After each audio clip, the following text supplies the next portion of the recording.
اور لا کر کے انہیں بڑے ادب سے دھل کر کے صاف کر کے ایک ایک انگور پیش کرتے تھے، جیسے کوئی اپنے عزیز مہمانوں کے لیے کرتا ہے۔ اب جب انگور کے خوشے تناول کیے، اس بزرگ نے پوچھا بیٹا تمہارا نام کیا ہے؟ کہا میرا نام حسن ہے اور لوگ معین الدین بھی کہتے ہیں۔ وہ بزرگ چونک گئے اور اس کے بعد انگور کے خوشے کھاتے کھاتے وہ رک گئے۔ کہا میں آج مقصد کو پہنچا ہوں، آج میں اپنے مقصد کو پہنچا ہوں۔ کہا کہ کیا مقصد کو پہنچے؟ آپ ہیں کون؟ انہوں نے کہا ویسے تو میرا نام ابراہیم قندوزی ہے، لیکن لوگ مجھے دیوانہ اور پاگل کہتے ہیں۔ مجذوب تھے وہ، دیوانہ کہتے ہیں اور بچے مجھے پتھر مارتے ہیں، اور میں ہوں بھی دیوانہ۔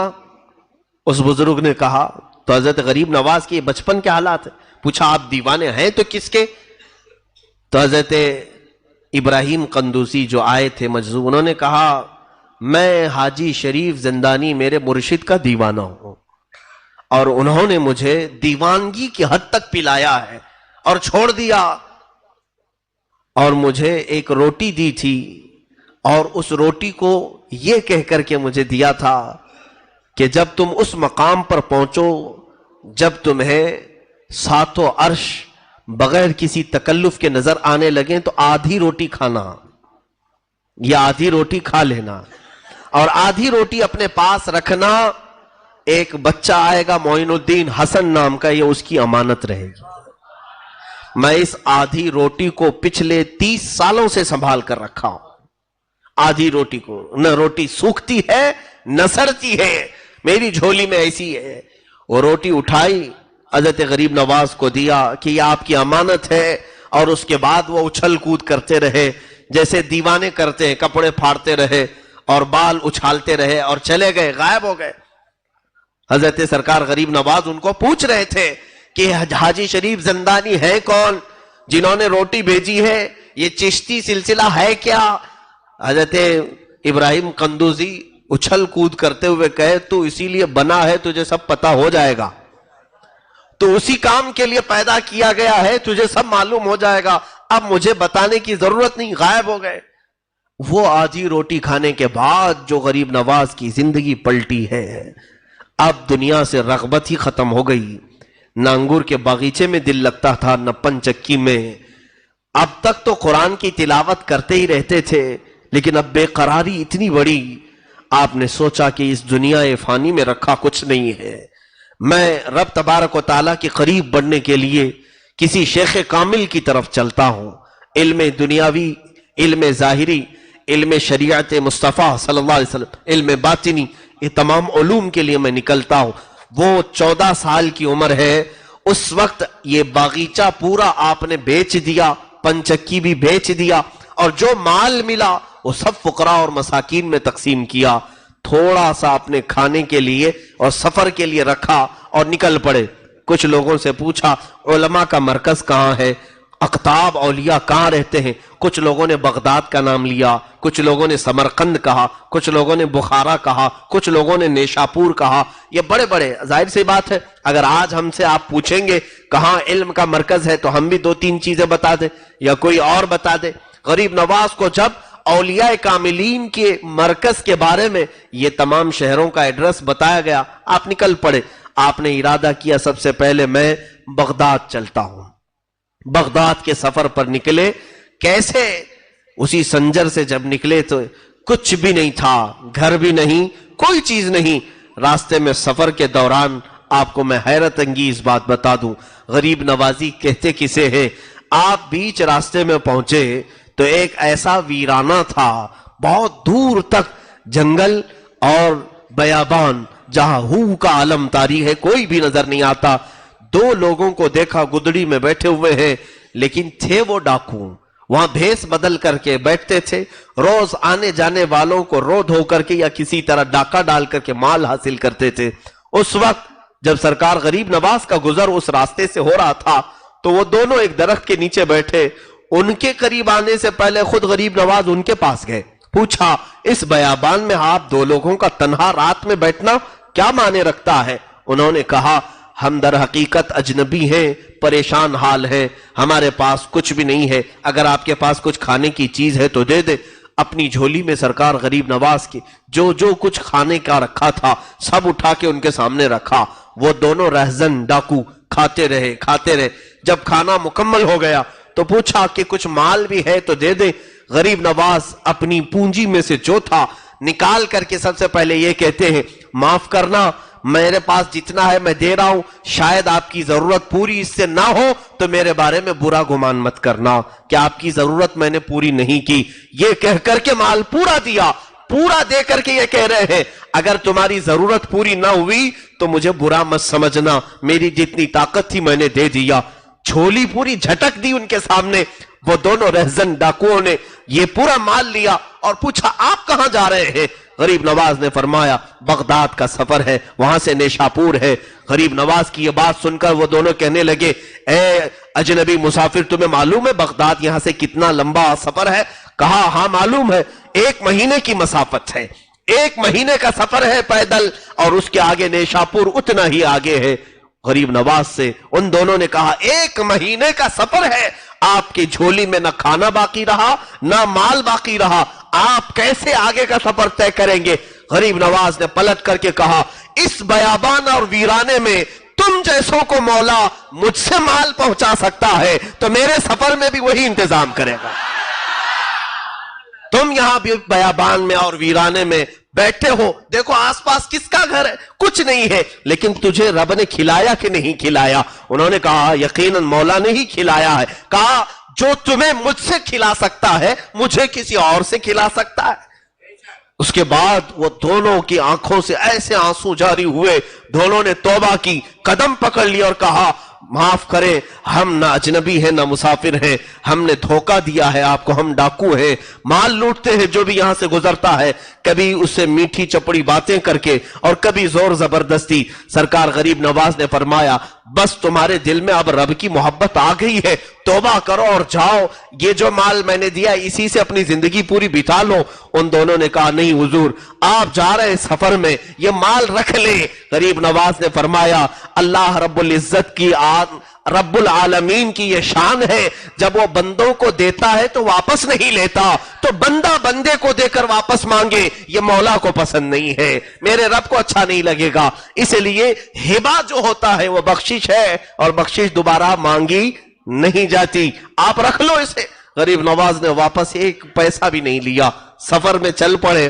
بیچ راستہ رات کا آدھا پہر گزرا بھی نہیں تھا کہ ایک خاتون اس راستے پر اچانک وارد ہوئی اور کہنے لگی اے معین الدین حسن، آپ مسافر ہیں علم دین کے، آپ مسافر ہیں راہ خدا کے، کیا ہی اچھا ہو کہ آپ میرے گھر میں آج ایک دن مہمان نوازی کو قبول کر لیں۔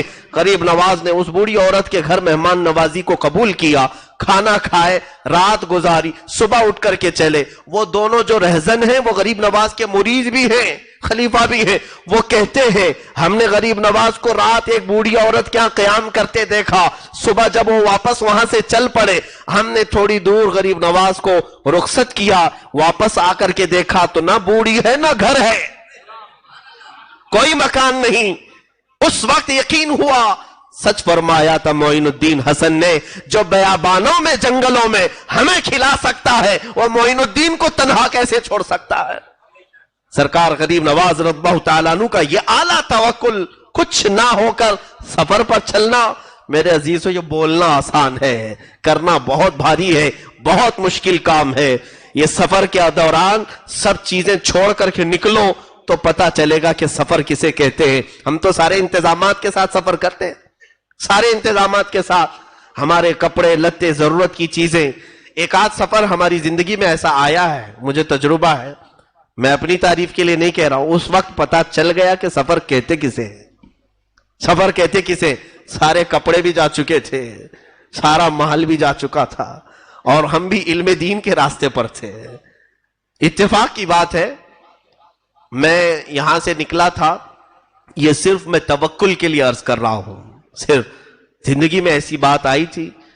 میرا ارادہ جب ہوا تحقیق فی الفقہ، فقہ کی تعلیم حاصل کرنے کے لیے بریلی معلیٰ ہمارے مرشد گرامی کی بارگاہ میں جانے کے لیے، میں دبئی سے تراویح پڑھا کر کے آیا تھا، اور اس وقت ابھی ہماری تعلیم کا سلسلہ جاری بھی تھا، میں بھی تعلیم کمپلیٹ ختم نہیں کیا تھا، جاری بھی تھا، لیکن بیچ میں جو رمضان آتا تو تراویح پڑھاتے، اور اچھے عمدہ کپڑے وہ ایک پہلے سے چلا ہے، سارے کپڑے جمع کر کے ایک بڑے سوٹ کیس میں رکھے، اور پھر میری لکھی ہوئی کچھ کتابیں بھی تھیں جو میں نے عربی سے اردو میں ٹرانسلیٹ کیا تھا، اور کافی اچھی خاصی رقم بھی تھی، اور یہ سب چیزیں لے کر کے جب میں پہنچا تھا تو رات کا وقت تھا، اسٹیشن پر مجھے یاد ہے 4 بجے کے قریب ٹرین پہنچی تھی۔ ہمارے برادر مکرم اور میرے استاد نے کہا بھی تھا کہ بریلی کا اسٹیشن آبادی سے کافی دور ہے، رات میں اگر پہنچو تو باہر مت نکلنا، صبح ہونے کا انتظار کرو، اس لیے کہ ڈکیتی بہت زیادہ ہوتی، وہاں پر بھی ایسے حالات تھے۔ تو اسی انتظام، ٹھنڈیوں کے دن تھے، اسٹیشن پر پلیٹ فارم پر بیٹھا رہا، اور پورا سوٹ کے ساری چیزیں میرے ساتھ میں تھیں، ٹھنڈی بہت زیادہ لگ رہی تھی، 4 بجے روشنی نہیں آتی، ایک چادر نکالا اور اوڑھ کر کے بیٹھا ایک کٹے پر، اترنے والے سارے مسافر چلے گئے، ہم اکیلے بیٹھے رہے۔ بیٹھنے کے بعد تھوڑی دیر کے بعد جو ٹھنڈی میں چادر نے گرم کیا، جھپکی لگی جاتی ہے، اونگ آئی، آنکھ بند ہوئی، بیٹھے بیٹھے گھٹنوں میں سر رکھ کر کے، تھوڑی دیر کے بعد سر جھٹکا اور جھنجلا کر کے اٹھا تو دیکھا نہ بیگ ہے نہ سوٹ کیس ہے، کچھ بھی نہیں۔ دیوانوں کی طرح ادھر سے ادھر دوڑتا رہا، میں بھی طالب علم تھا، اسٹوڈنٹ تھا، پورے پلیٹ فارم پر کہیں کوئی نظر نہیں آ رہا ہے۔ پولیس سے جا کر کے کہا، جو بیٹھے تھے ڈیوٹی پر ان کو ہم سے زیادہ اونگ لگی ہوئی تھی، ہلا کر کے جب اٹھایا تو دل نے یہی کہا کہ مجھ سے زیادہ تو یہ سو رہے ہیں، میرا بیگ یہ کیا دیکھیں گے۔ ویسے بھی انہوں نے مایوس کن جواب دیا اور واپس پلٹ آئے، دل کھٹا ہو گیا تھا، یہ تو ابتدا ہے، یہاں آنے میں سارا لٹ گیا۔ اب میرے خیال سے یہ اچھا شگون نہیں ہے، لوگ تو یہی سوچتے ہیں، پہلی راستے پر اگر کچھ ہو جائے تو سوچتے ہیں شاید اچھا راستہ نہیں ہوگا۔ اس وقت خیالات عجیب عجیب طرح کے آنے لگے۔ اب یہ سفر میں ہے، کوئی جانکار پہچان کا نہیں تھا، ایسی نوبت تھی کہ اسٹیشن سے مزار اعلیٰ حضرت پر جانے کے لیے اب جو کچھ بھی رقم تھی وہ ایک آٹو کو دینے کے برابر کی تھی، رکشے والے کو دینے کے برابر۔ خیر ہم نے یہ سوچا کہ واپسی کا ارادہ کرتے ہیں، یہ ہمارے لیے شاید شہر راس نہیں آئے گا، واپسی کا ارادہ کر رہے تھے کہ وہاں سے واپس آ جاتے ہیں، دوسری جگہ دیکھ لیں گے، تعلیم بعد میں۔ سارا تو لٹ گیا، پورے کپڑے، پورا مال، میری لکھی ہوئی کتابیں، کئی طرح کی الگ خوشبوئیں، سب چلی گئی تھی۔ دل میں قلق ہوتا ہے، واپسی کا ارادہ کیا تو اسی وقت دل میں یہ خیال آیا، اتنی دور اتنے مقدس شہر میں آئے ہیں تو اعلیٰ حضرت کی بارگاہ میں زیارت تو کم سے کم کر لوں، فاتحہ پڑھ لوں اور اس کے بعد واپس چلا جاؤں۔ اب پڑھنا نہیں تھا، زیارت کے لیے صبح کی گھڑی تھی، اذان ہو چکی اور غالباً نماز ہوئی تھی۔ میں فجر کی نماز مسجد میں پڑھا اور مزار پاک پہ حاضری کے لیے گیا تو ایک قاری صاحب خوش الحان اچھی آواز کے وہاں گنگنا رہے تھے۔ اکثر ایسا ہوتا ہے مزار اعلیٰ حضرت پر اعلیٰ حضرت کی نعتیں پڑھی جاتی رہتی صبح شام۔ میں جس وقت حاضری کے لیے گیا تھا قاری صاحب نعت پڑھ رہے تھے، سونا جنگل رات اندھیری چھائی بدلی کالی ہے، سونے والوں جاگتے رہیو چوروں کی رکھوالی ہے، سونا پاس ہے سونا بن ہے سونا زہر ہے، اٹھ پیارے تو کہتا ہے میٹھی نیند ہے تیری متھی نرالی ہے۔ اور یہ سب اشعار وہ پڑھتے جا رہے ہیں، میں فاتحہ بھول گیا اور سننے لگا، اور ایسا لگ رہا تھا کہ یہ نعت کہیں میرے لیے تو نہیں لکھی تھی انہوں نے۔ ساری چیزیں زندگی سے ایک ایک، کبھی آپ بھی سوچتے ہیں نا حضرت نے آج ہمارے لیے بیان کیا ہے۔ جب حالات سے کوئی چیز بات میچ ہوتی ہے تو ہر کوئی یہی خیال کرتا ہے کہ کیا کسی نے جا کر کے کہا تو نہیں ان کو آج میرے ہی گھر کا سب بتا رہے تھے۔ ہماری زندگی میں بھی ایسی چیز آئی تو جب وہ نعت ختم ہوئی تو دل میں اطمینان ہوا کہ جو کچھ ہوتا ہے اللہ کی مرضی سے ہوتا ہے۔ دل میں ایک ڈھارس بندھی اور اس کے بعد اس کے بعد جو حالات ہیں وہ مجھے زیادہ ڈسکس کرنے کی ضرورت نہیں، اتنی سی بات ہے، میرا ٹیسٹ تھا، امتحان تھا، میلے کپڑے سفر کے، انہی کپڑوں میں جا کر امتحان کے لیے بیٹھا اور کسی سے کہنے کی کوئی جرت بھی نہیں تھی، ہمت بھی نہیں تھی۔ دوسرے دن جب رزلٹ آیا تو سب سے پہلا نام میرا تھا۔ تو اب سوچا کہ اب یہ سب سے پہلا نام، کئی مدارس کے طلبہ وہاں پر ٹیسٹ کے لیے آئے تھے، ہر دارالعلوم کے لوگ ٹیسٹ کے لیے آتے ہیں، کئی 100 میں سے ان کو صرف 5 لوگوں کو چننا تھا، 7 لوگوں کو چننا تھا۔ نام جب آیا اسی وقت مجھے بلائے ہمارے ایک استاذ گرامی، کہا کہ میلے کپڑے یہ ساری چیزیں، مجھے ایسا لگتا ہے کہ تمہارے سفر میں تمہارے ساتھ کچھ دھوکا ہوا ہے۔ میں نے کہا نہیں۔ انہوں نے خود پکڑ کر کے مجھے شہر لایا اور شہر لے جا کر کے انہوں نے کپڑے دلائے، پورا سارا سامان دلا کر خود لے کر کے آئے۔ استاد ان کو خود اپنی فکر ہوتی ہے، اپنے گھر بار چھوڑ کر وہ بھی پڑھانے کے لیے آئے ہوتے ہیں، لیکن انہوں نے اپنے ذاتی رقم سے یہ ساری چیزیں کی۔ لیکن وہ جو چند دنوں کا عرصہ گزرا، اس وقت پتا چلا کہ سفر کہتے کسے ہیں۔ سفر اس لیے کہ حدیث پاک میں السفر کالسقر، سفر جہنم کے راستوں میں سے ایک راستہ ہے، تکلیف اس میں ہوگی، لیکن ابھی ہم بہت ساری انتظامات، بہت سارے اسباب کے ساتھ چلتے ہیں تو احساس نہیں ہوتا، اے سی میں چلتے ہیں اور بہت شارٹ سفر ہو گیا ہے تو پتہ نہیں چل پاتا، ورنہ سفر تو سفر ہے، اور وہ بھی جب مال کچھ بھی نہ ہو۔ اور اسی سفر کے متعلق میرے آقا صلی اللہ علیہ وسلم نے فرمایا کن عابدی سبیل فی الدنیا کانک غریب، اے بندے تو دنیا میں مسافر کی طرح جی، ایسا جیو جیسے کہ تم مسافر ہو، اس لیے کہ مسافر بہت سامان نہیں لیتا، سب چھوڑ کر جاتا ہے۔ اور سرکار غریب نواز رضی اللہ تعالیٰ عنہ نے اس حدیث پر عمل کر کے دکھایا، عمل کر کے ایسے دکھایا کہ سب کچھ چھوڑا اور پوری زندگی سفر کی حالت میں رہے، پوری زندگی مسافر جیسا رہتا ہے ویسی رہے۔ جو آپ نے سارا سامان بیچ دیا تھا، رقم بیچی، پھر ان کے راستے میں کون کھلاتا ہے، کسی کو کوئی فکر کرنے کی ضرورت نہیں ہوتی۔ آپ اس طرح سے بغداد مقدس جب پہنچے تو سرکار غوث پاک سے آپ کی ملاقات بھی ہوئی، اور روایات میں ہے کہ تقریباً 57 دن تک سرکار غریب نواز غوث پاک کے ساتھ ایک ہی حجرے میں بیٹھے رہے، ایک ہی حجرے میں۔ اور غوث پاک رضی اللہ تعالیٰ عنہ نے باہر نکل کر کے اپنے مریدین سے کہا اے لوگوں اسے جانتے ہو، یہ جس علاقے سے آیا ہے وہاں سب علاقے کا یہ مقتدا ہوگا۔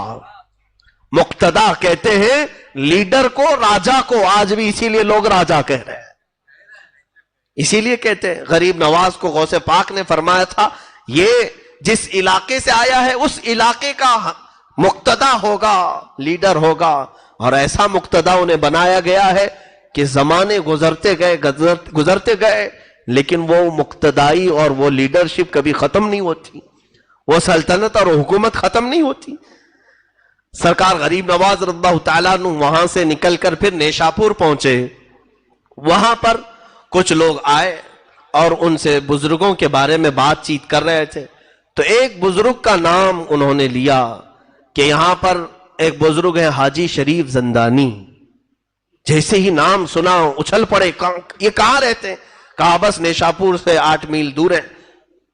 لیکن ان سے ملنے سے پہلے آپ حضرت خواجہ عثمان ہارونی سے ملے۔ کہا وہ کہاں رہتے ہیں؟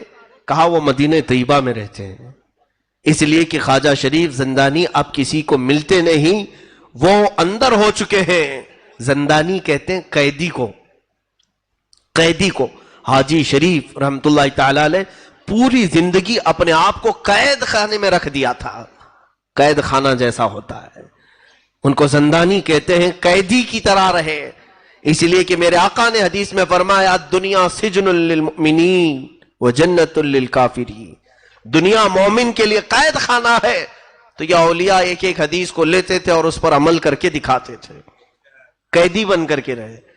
سرکار غریب نواز رضی اللہ تعالیٰ عنہ وہاں سے مدینہ طیبہ پہنچے۔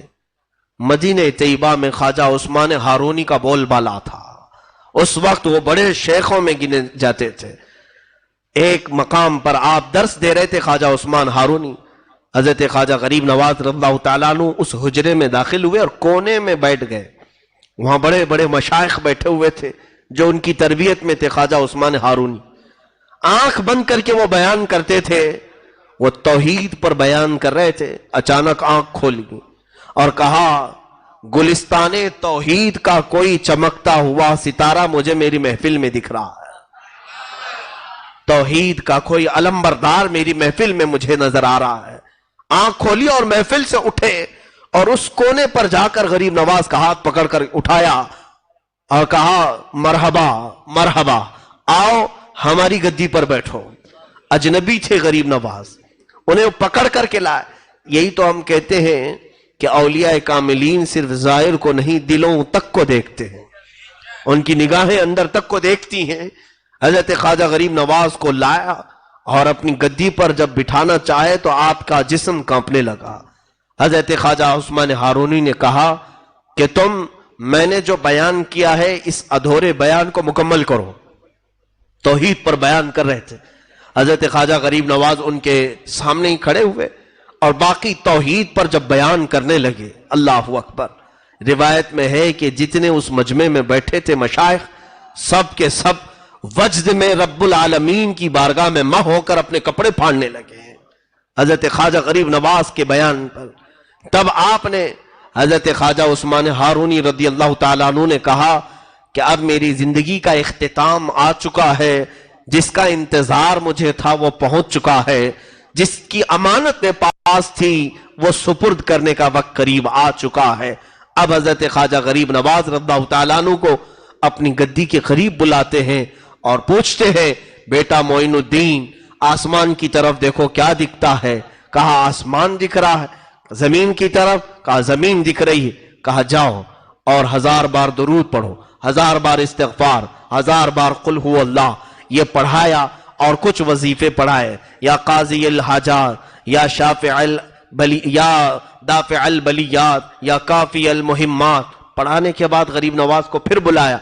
اب اپنی انگلیاں خواجہ عثمان ہارونی نے غریب نواز کی پیشانی پر رکھا اور پوچھا اوپر دیکھو کیا دکھتا ہے؟ کہا غریب نواز نے یا خواجہ عثمان ہارونی مجھے عرش خدا تک دکھ رہا ہے، پہلا، دوسرا، تیسرا، چوتھا، پانچواں، چھٹا، ساتواں آسمان اور سدرۃ المنتہا عرش خدا نظر آ رہا ہے۔ زمین پر دیکھو کیا دکھتا ہے؟ کہا زمین کے 7 طبق اور تحت الثری تک مجھے نظر آتا ہے، جو زمین کا سب سے نچلا حصہ ہے۔ تو اس پیر کامل نے مرید کامل کو صرف 2 انگلیوں کے درمیان سے پوری منازل طے کرا دیا۔ اور اس کے بعد ایک 4 تر کی ٹوپی ہوتی تھی سلسلہ چشتیہ میں۔ اب تو سلسلہ چشتیہ کے وہ بزرگ ہیں کہاں؟ ہوں گے، یقیناً ہوں گے، لیکن آپ مجاوروں کو سلسلہ چشتیہ کے بزرگ مت سمجھ لینا۔ مجاور الگ چیز ہے، بزرگ الگ چیز ہے۔ مجاور کہتے ہیں آس پاس رہنے والے کو، یعنی جو بھی آس پاس رہتے ہیں، ابھی جیسے آپ سب میرے مجاور ہیں، میں آپ کا مجاور ہوں، یعنی قریب رہنے والے کو کہتے ہیں۔ بعد میں یہ نہیں کہنا کہ مفتی صاحب نے پورے پاک سائٹ والوں کو اپنا مجاور بنایا ہے۔ مجاور پڑوسی کو کہتے ہیں، پڑوسی۔ تو بہرحال غریب نواز رضی اللہ تعالیٰ عنہ کا سلسلہ چشتیہ جو ہے اس میں ایک 4 تر کی ٹوپی دی جاتی ہے۔ 4 تر کی ٹوپی کیا ہے؟ وہ حضرت خواجہ عثمان ہارونی رضی اللہ تعالیٰ عنہ نے وصیت کر کے دی ہے۔ ترک کا مطلب چھوڑ دینا، ترک کرنا، چھوڑ دینا۔ سب سے پہلی چیز ترک معاصی، ہر طرح کے شبہ اور حرام چیز کو بھی ترک کر دینا، ایک ترک۔ دوسرا ترک ہے دنیا کی ضرورت کی چیزیں بھی ترک کر دینا، سوائے زندگی گزارنے کے۔ یعنی یوں سمجھ لیں کہ بہت سارا گھر بنانا، گاڑی بنگلے، یہ ساری چیزیں، یہ ترک، دوسرا ترک۔ تیسرا ترک آخرت کی زندگی کو بھی ترک کرنا اس میں لکھا گیا ہے، حالانکہ سب جگہ مقصود ہے کیا؟ آخرت، لیکن سلسلہ چشتیہ میں فرمایا گیا آخرت کا ترک، یعنی تمہیں روز محشر کا وہ خوف نہ ستائے، سورج کے قریب ہونے کا ڈر، جہنم کے ہولناک ہونے کا ڈر، زمین کے پیتل اور تانبے کا ہونے کا ڈر، یہ سب ڈر نکلے۔ آخرت کو اگر یاد کرے تو صرف اپنے خدا کے لیے، صرف میرے رب العالمین کے لیے، باقی سب چیزیں ترک۔ 3 ترک۔ اور چوتھا ترک ہے خواہشات نفس۔ فرماتے ہیں جو چیز تمہارا نفس پسند کرے اسے ترک کرنا، اور کہتے ہیں جب 4 یہ ترک کوئی کر دے تو اسے سلسلے چشتیہ کی 4 ترکی ٹوپی پہنائی جاتی تھی. وہ حضرت خواجہ غریب نواز کو ان کے مرشد نے پہنائی.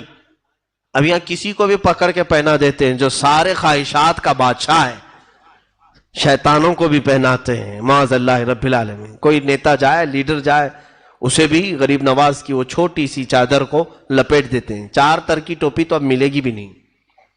اس ٹوپی کا کمال بہت ہی عجیب ہے کہ مشائخ نے لکھا ہے کہ وہ 4 تر کی ٹوپی پہننے والا سلسلہ چشتیہ قبرستانوں کے پاس سے گزرتا تھا تو قبروں والے اٹھ کر بیٹھ جائیں اور قبروں کے حالات وہ دیکھ لیتا جس کو یہ ٹوپی پہنائی گئی 4 تر کی ٹوپی. اس لیے کہ جب اس نے دنیا کو سب ترک کیا تب یہ ٹوپی اسے دستیاب ہو. یہ خرقہ خلافت ہے. بہرحال حضرت خواجہ غریب نواز رضی اللہ تعالیٰ عنہ مدینہ طیبہ میں اپنے شیخ اپنے مرشد کی بارگاہ میں 2.5 سال تک رہے. آپ کے مرشد گرامی جب وفات پا چکے تو اس کے بعد حضور اکرم صلی اللہ تعالیٰ علیہ وسلم کے دربار سے اتنا لگاؤ تھا کہ روزانہ غریب نواز میرے آقا صلی اللہ تعالیٰ علیہ وسلم کے حاضری فرماتے اور دیدار فرماتے تھے. روز دیدار کرتے. وہ کیوں نہ دیدار کرے, ان کے وہ دادا بھی ہیں, ان کے وہ نانا بھی ہیں. سرکار دو عالم صلی اللہ تعالیٰ علیہ وسلم کی اس عطا پر وہ خوش تھے. مدینے میں اچانک ایک دن حضور اکرم صلی اللہ تعالیٰ علیہ وسلم کی زیارت میں مشغول تھے. رسول کریم صلی اللہ تعالیٰ علیہ وسلم کا حکم آیا, معین الدین تمہیں مدینہ چھوڑنا ہوگا. بے اختیار رونے لگے, زار و قطار رونے لگے. کہا یا رسول اللہ مجھ سے خطا ہو گئی, مجھ سے کوئی گناہ ہو گیا. کہا نہ, خطا نہیں, بلکہ میری خوشبو تمہیں ہند تک پہنچانا ہوگا. حضور صلی اللہ تعالیٰ علیہ وسلم نے جب سرکار غریب نواز کو ان کے خواب میں یہ بشارت دی تو ہندوستان سرکار غریب نواز اس وقت آئے بھی نہیں تھے. سنجر کا علاقہ ہندوستان میں نہیں آتا ہے, یہ ابھی ایران کے کچھ علاقوں میں یہ حصہ آتا ہے. آپ نے سرکار غریب نواز نے پوچھا یا رسول اللہ صلی اللہ تعالیٰ علیہ وسلم, میں نہ ہندوستان کو جانتا ہوں نہ دیکھا ہوں, وہاں کے کسی علاقے کو میں پہچانتا نہیں, وہاں کے لوگوں کی طبیعت کفار و مشرکین کی سخت گیر ہے. رسول کریم صلی اللہ تعالیٰ علیہ وسلم نے ان کے سامنے ہندوستان کا پورا نقشہ کھولا, راستے دکھائے اور پھر فرمایا کہ اے معین الدین تیرا پڑاؤ اس علاقے میں ہوگا. یہ کہہ کر کے میرے آقا نے اجمیر معلیٰ بھی دکھایا. اسی لیے اعلیٰ حضرت فاضل بریلوی رحمت اللہ علیہ نے کتاب میں لکھا کہ دنیا میں کچھ وہ جگہ ہیں جہاں پر دعا رد نہیں ہوتی, ان میں سے ایک جگہ اجمیر مقدس بھی ہے. کیوں؟ اس لیے کہ اجمیر لوگوں کا بنایا نہیں, غریب نواز کو میرے مصطفیٰ نے اشارہ کر کے بتایا ہے. تو جس طرف میرے آقا کا اشارہ جائے وہ دعاؤں کی قبولیت کی جگہ ہے. اجمیر معلیٰ کی طرف میرے آقا نے اشارہ کر کے بتایا کہ یہ تمہارے پڑاؤ, یہ تمہارے ٹھہرنے کی جگہ ہے. اب بس یہ اللہ والوں کی بات ہی ایسی ہے کہ اللہ اس کے رسول کے حکم کے آگے یہ سر خم تسلیم کرتے ہیں. سر جھکا لیا اور صبح اٹھتے ہی سفر کے لیے روانہ ہوئے. اب سفر پر جب چلے تو پھر یہ کافی لمبا سفر تھا. کئی مشائخ کی بارگاہ میں عبادات اور ریاضات کرتے ہوئے حضرت داتا گنج بخش ہجویری رضی اللہ تعالیٰ لاہور آئے. وہاں پر آپ نے چلہ فرمایا اور وہاں سے کچھ فقیر آپ کے ساتھ ہوئے. ان فقیروں کے ساتھ ہندوستان کی سرزمین کا سفر آپ نے فرمایا. یہ وہ دور تھا جب یہاں پر راجے مہاراجے ہندوؤں کے اور بھی کئی علاقے کے کئی طرح کے مذہب والے یہاں پر جی رہے تھے, اور ان کی تانا شاہی, بادشاہی, ہر طرح کے ظلم و ستم کی کہانیاں بھی بڑی دراز ہیں. اس زمانے میں کئی مسلمان بادشاہوں نے یہاں پر حملے بھی کیے اور پھر کچھ علاقے فتح بھی کیے اور کچھ جگہ اسلام کا پرچم لہرایا بھی. یہ وہ زمانہ تھا جب شہاب الدین غوری نام کا بادشاہ ہندوستان آتا اور یہاں کے راجوں سے لڑائی کرتا اور واپس شکست کھا کر کے جاتا تھا. کئی حملوں میں ایک وقت یہ آیا کہ 1,00,000 کی فوج لے کر کے وہ آیا, لیکن پھر بھی شکست کھا کر ہار کر واپس جا رہا تھا. اور اس وقت دلی کی سرزمین سے وہ نکل کر کے افغانستان کی طرف جا رہا تھا شہاب الدین غوری. یہ وہ وقت ہے جب سرکار غریب نواز 7 یا 8 فقیروں کے ساتھ ہندوستان میں داخل ہو رہے تھے. وہ داخل ہو رہے تھے جب یہ فوج شکست کھا کر ادھر جا رہی ہے اور 8 فقیر ادھر آ رہے ہیں. بادشاہ کی نظر پڑی فقیروں پر، درویشوں پر، روک لیا اپنی فوج کو، کہا انہیں لے آؤ، چہرے سے یہ مسلمان لگتے ہیں، اللہ والے دکھتے ہیں، بلا لاؤ. بلایا لایا گیا بادشاہ کے سامنے. حضرت خواجہ غریب نواز رضی اللہ تعالیٰ عنہ اور چند فقیر تھے. پوچھا کہاں کا ارادہ ہے، کہاں چلے ہو؟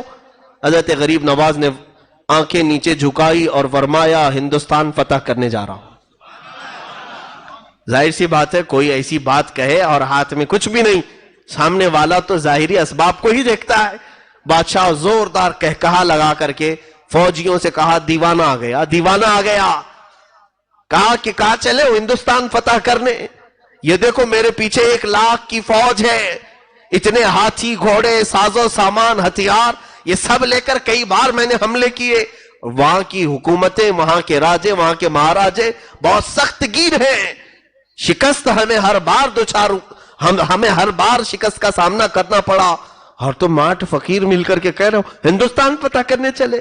حضرت خواجہ غریب نواز رضی اللہ تعالیٰ عنہ نے اس کی سخت باتوں کا کوئی نوٹس نہیں لیا اور اپنے فقیروں کو ہاتھ میں پکڑا اور کہا چلو چلو چلتے ہیں. اور پھر کہا ہے بادشاہ غوری شہاب الدین، فرق تجھ میں اور مجھ میں یہ ہے کہ تو جب بھی جاتا ہے اسی فوج کے بھروسے پہ جاتا ہے، اور معین الدین صرف اللہ کے بھروسے پہ جا رہا ہے. میرا رب وہ سب سے بڑا بادشاہ ہے، اور جب وہ چاہے کسی کے قدم کو کہیں پر بھی جما دے. اور وہ الفاظ تاریخی تھے، آج بھی وہ الفاظ کی گونج ہر جگہ نظر آتی ہے. اسی معین الدین چشتی نے کہا تھا میں اللہ اور اس کے رسول کے بھروسے پر آیا ہوں. وہ بھروسہ اتنا کامل تھا کہ کوئی کچھ بھی میرے غریب نواز کا بگاڑ نہیں سکا. ہر طرح کی کوششیں ہوئی بھی، لیکن آپ کے قدم کو کوئی ذرا برابر ڈگمگا بھی نہیں سکا. عزیزان گرامی، یہ توکل غریب نواز کی زندگی سے ملتا ہے کہ ہمیں بھی یہ چاہیے کہ زندگی کے کام و کاج اللہ کے بھروسے پر کرو، رب تعالیٰ کی ذات پر چھوڑو. کوئی کیا بگاڑے گا، کسی کی کیا مجال ہے، کیا حیثیت ہے. ظاہری طور پر کوئی اگر کچھ تکلیفیں پہنچائے تو یہ ہمارے آزمائشوں کا دور ہوتا ہے. رب تبارک و تعالیٰ جب کسی کو مقام دیتا ہے تو پہلے اسے آزمائش سے گزارتا ہے، امتحانات سے گزارتا ہے. حضرت خواجہ غریب نواز رضی اللہ تعالیٰ عنہ کی سیرت پر بہت ساری باتیں ہیں، لیکن میں آج مختصر سے آپ کو گھیر دوں. اجمیر معلیٰ پہنچے تو یہاں بہت سارے مقابلے بھی ہوئے جادوگروں سے اور بہت سارے راجوں سے. کبھی انہوں نے پانی روکا، کبھی کھانا روکا، کبھی آپ کی جھوپڑیاں اجاڑ دیں، کبھی پتھر آپ کے اوپر ڈالے، سب کر کے دیکھ لیا. لیکن وہ فقیر جہاں بیٹھا تھا بیٹھا ہی رہ گیا. وہ درویش جہاں پر تھا آج تک ہے. یہ لوگوں کو ان سے بھی سبق لینا چاہیے. 5 سال کے بعد جو بار بار ہاتھ دے کر کے ووٹ مانگنے آتے ہیں، بھیک مانگنے آتے ہیں، کچھ بھی دکھا دکھا کر کے. ابھی تک تو لوگ کرنٹ کی بات کرتے ہیں، ہم کرنٹ دیں گے آپ کو. یعنی پبلک سمجھتی نہیں ہے کرنٹ دیں گے کا مطلب ہے شاک دیں گے، یعنی وائر لگا دیں گے، تم اوپر سے نیچے ہل جاؤ گے. دیہاتوں والے بہت سارے بیچارے خوش ہو جاتے ہیں، ارے اس بار کی حکومت آ رہی ہے، وہ کہہ رہی ہے 24 گھنٹہ کرنٹ دے گی، 24 گھنٹہ کرنٹ دے گی. انہیں پتا نہیں ہے بیچاروں کو یہ کرنٹ کون سا دینے والے ہیں. پوری باڈی پر کرنٹ لگائیں گے اور اتنا ہلو گے کہ 5 سال تک ہلتے ہی رہو، اور پھر کرنٹ دیں گے ابھی چند مہینوں کے بعد. ہاں دیکھنا الیکشن کے مدوں میں یہی ہوتا ہے، ہم آپ کو بجلی دیں گے، کرنٹ دیں گے، پانی دیں گے. یہی سب یہ بہت پرانے وعدے ہو گئے، کچھ نیا لانا چاہیے.